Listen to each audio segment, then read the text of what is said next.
Eto po yung maganda sa Norway Chess 2024 round number 7.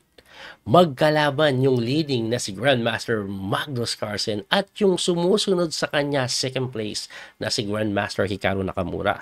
Kung sino po ang manalo sa standard event, siya po ang magiging solo lead. Ang tanong, ano nangyari? Nauwi po sa tabla. Hindi interesting yung game kasi nag-repetition lang ang aga.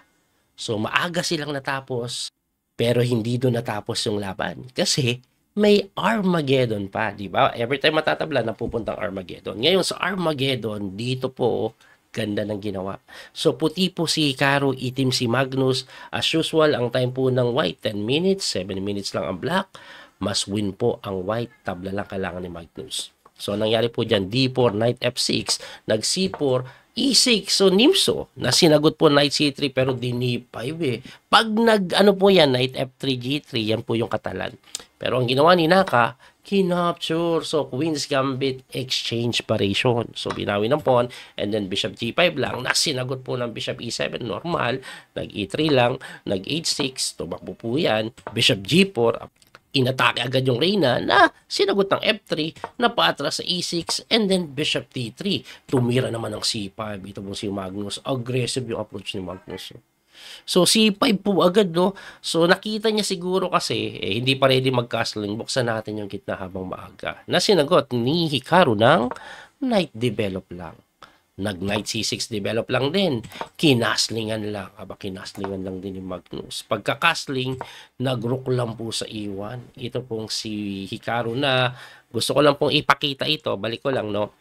Medyo magtataka kasi ng konti. Kasi may mga idea po na, coach, di ba pwedeng kainin to? Tapos mapipilitan ka bishop takes and then capture mo to. Libre. Di ba?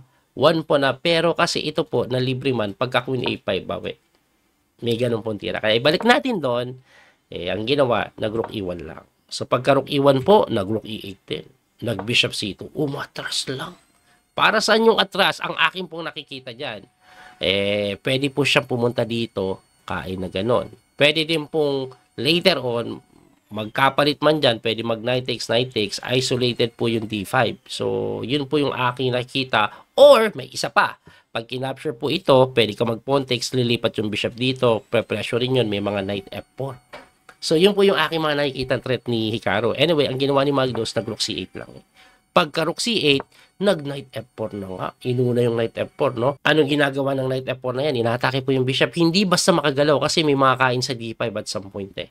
So, ang ginawa ni Magnus, kinain niya yung D4. Kinaption naman ni Hikaru yung bishop. Binawi ng pawn tapos nag-pawn takes lang sa may D4 na kung saan naman natirahan ni Magnus ng tactics. Napakagandang knight takes pawn, pinakain yung kabayo. Pag tinikman mo yan, may ganun, dali Reyna mo. Pero, eto matindi. Lahat po yan ay nabasa o nakita ni Hikaru. Kasi, after knight takes D4, bishop lang po siya sa may G6. So, tumakbo po yan sa may F8, sa may bishop lang sa F2. Anong meron? Hindi kita makapture na queen. Kainin kita ng bishop. Ngayon, ang matindi dyan, pag gumalaw yung kabayo, libre yung E6. At napilitan gumalaw yan, nakain na nga yung E6. So, lahat po yan ay planado ni Hikaru. At kung titingnan nyo yung oras, grabe si Hikaru, sobrang bilis. 9 minutes and 17 pa. So, nabawas pa lang po sa kanya, nasa 47 seconds. Samantalang si Magnus, malaki na yung nabawas sa 7 minutes niya. Mahigit na 2 minuto na Anyway, ang tinira po ni Magnus dito, D4. At pagka D4, Knight E2 lang, sinasabi ng engine, lamang ang puti dito. So, ang ginawa niya, nag-bishop C5. Dinidepensahan lang po ito pong D5 na sinagot lang ng Knight F4. Umangat yung kabayo, siguro ang mga plano sa akin pong tingin, no? Yung knight na yan, may mga pwedeng pasukan yan dito. Aalis lang yung mga yan. Let's say, atras yung bishop dito, pupunta doon. Atras yung torre, pupunta doon. Diba? Sa E6. Pero si Magnus, sabi niya, bago ka pa gumawa ng kalokohan, hamunin ko na ng palit-palit yan. Nag-knight D5 na mali. Ang tanong, bakit mali? Di ba hamon lang naman ang ginagawa niyan? Kainin mo, kainin ko. O, pag umalis yung kabayo mo, kasi dalawa po yung umatakan dyan, hindi na madepensa. Let's say umiwas, gumanito, baka pwedeng atras lang, tapos yung knight na to, lalakas sa E3. Di ba may maganong pong tema? Anyway, ang tinira ni Hikaru dito, talaga masusupresa ka. Tinira niya po kasi yung number 1 engine move, brilliant sacrifice, Queen B3. Grabe si Hikaru. Bakit ka magtataka? Bakit hindi ka magtataka? Kasi binibigay po yung kabayo Well, pag kinapture mo yan ng tore, may check pala doon. Pakita ko na lang. Capture, check, capture, takes, may capture din dito. Boss, pag ganun ang ginawa. Kaya ibalik natin doon. Hindi naman pala pwedeng kainin yan. Iiwas na lang. Pag iniwas mo yung kabayo, saan ka iiwas? Let's say dito, may discovery, check na ganon. Ayan, tagos sa king. Tagos sa king. Kaya napilitan na lang yan. Kasi wala nang way para depensaan to Let's say, gumanito ka, no? Ang titira po ata kahit kainin lang pakita ko na lang. Wari gumanyan, kahit kainin lang. Pag in-option mo yan ng Reyna, knight takes. Ano pang gagawin mo? Again, hindi mo to matakes may ganun. Yung knight nakapin. Walang silbi. Pag nag-bishop takes, queen takes ka, kain lang ito. 'Di ba? Kaya ang ginawa na nga lang, tuloy na natin sa nangyari. Knight takes f4. At dahil doon, rook d6. Ayun, bagsak yung Reyna. Ayan po ang nangyari. At ito'y winning na for the side of Hikaru. Pero hindi pa madali. So, ang nangyari po dyan, nag-queen takes b7, tumalon yung kabayo, nag-bishop lang sa e4, nag-bishop b6, nag-a4 para po yan dito sa a5. Talagang sintayin yung bishop na nag-knight c4 para hindi maka-a5. Then nag-queen a6, hitting the knight na kung saan tumalon lang po sa may dito, inaatake yung e4 pero hindi gumalaw, nag-a4 lang. Ayan, or a5. Pangarap niya kanina pa yan, nag-bishop c5 and then nag-bishop la sa b7. Tinakbo na. No? Pagkatakbo, nag-knight po sa b3, nag-rook lang sa d1.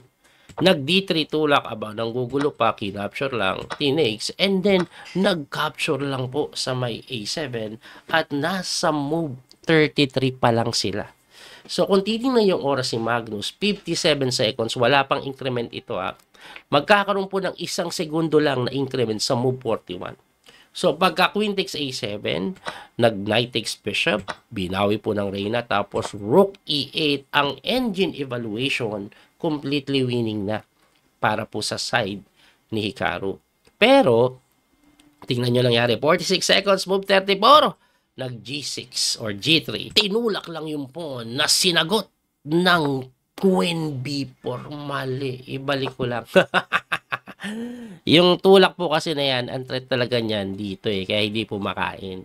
Ngayon, bakit mali yung Queen B4? Ang best move po, yung pinapatira is King F1 to simply defend yung Rook E1 para tapos na ang labada. No? Kaso, Hikaru Nakamura, nag-Queen B4. Anong mali sa Queen B4? May napakagandang tira si Magnus. Tingnan nyo, 37 seconds na lang, panic time. Nakita pa to. Kung hindi to makikita, tapos na labada. Kasi, pwede na pong kainin yan Yan ang gusto mangyari na Queen B4. Dahil ang check po dito, kakainin lang, tatagos yung Reyna dun Pero, sabi ni Magnus, hehehehe, etong sa'yo, rook lang po sa D4, walang joke. Pinakain yung tore na hindi matikman kasi may capture. Okay, check, bagsak ang Reyna mo. Yun yung ginagawa ni Magnus. Grabe si Magnus, 30 seconds. Kita yan. Anyway, pagka rook D4, eto ginawa ni Hikaru. Queen takes lang po sa D. Di ko alam kung plinano niya yan, pero very strong move, brilliant move. Bakit? Kasi pagka takes, inatake yung kabayo, tumakbo. May dalawang pass pawn si Hikaru. Pero eto eto yan halos equal ito Laman ng konti yung white kasi 3 pawn siya yung may chance manalo dito. Pero si Magnus malakas sa endgame, di ba? Di ba? Lahat tayo naniniwala malakas si endgame si Magnus. Ako naniniwala malakas si endgame si Magnus. Pero naniniwala din ako na lahat sila malalakas sa endgame. Ang biggest advantage ni Magnus lagi pag naglalaro ng chess sa endgame part, lamang siya sa oras. At yung kalaban niya hindi ganun kabilis. Tulad niya na sobrang bilis. Nakita niyo yung Rook D4 kanina. Bilis ng tinira yun. Nakita niya agad. Anyway, Sa pagkakataong ito, kalaban niya po si Hikaru na may 1 minute and 21 seconds. Sa kanya na 24. Lamang sa oras yung kalaban niya. Okay, endgame to. Tingnan natin kung kaya ni Magnus by type pressure ha. So, nag-B4, nag-King G8, nag-B5, nag-Rook A8, nag-Rook lang po sa A2. Tumakbo yung King. Endgame na yan eh, kaya King must be active. Nag-King F2 din, King E7, nag-B6. O, tumalon yung kabayo, hindi may tulak, kaya nag-King move, King D6, nag-King move na naman, nag-G6 lang para hindi po makapasok yung King na sinagot ng H4. O, pagka H4, nag-King D5, nag-King move lang. Bakit? Magke-create po kasi ng pass pawn dito sa kabilang side. Kasi yung mga pyesa tied up na dyan, magbabantay. So, kailangan gumawa ng something sa kabilang side si Hikaru na tinirahan lang ng King E6, nag-H5. O, pagka H5, 3 seconds na lang si Magnus. Nag-Rook G8, nakita pa rin ni Magnus best move. Close to equal pa rin. Pero pagka-pin ng kabayo, nag-King move, tumira ng pawn takes, nag-Rook takes G6, and after King po sa may H5. Actually, galing ni Magnus eh. Equal lang yung position, naubusan nga lang siya ng oras. Naubusan siya ng oras kasi 1 segundo lang po ang increment. Ngayon, paano naging equal ito? Kasi pwede pong kainin.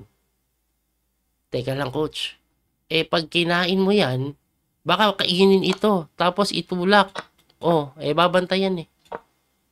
Diba? Hindi pwede yun. So, ibalik natin. O, anong ititira? Anong titira ng white? Wala. Wala. Kasi yung mga check dito, tatakbo lang dito, bantay sarado. O, maubos yung pawn kaya drawish. Pero Magnus, naubusan ng oras, no? Anyway, ako bilib pa rin ako kay Magnus sa bilis na makita yung mga tamang tira. Medyo mababa lang kasi yung oras, kaya kinapos na. At dahil po sa panalo ni Hikaru na yan kay Magnus sa Armageddon, ang nakuwang puntos ni Hikaru, 1.5.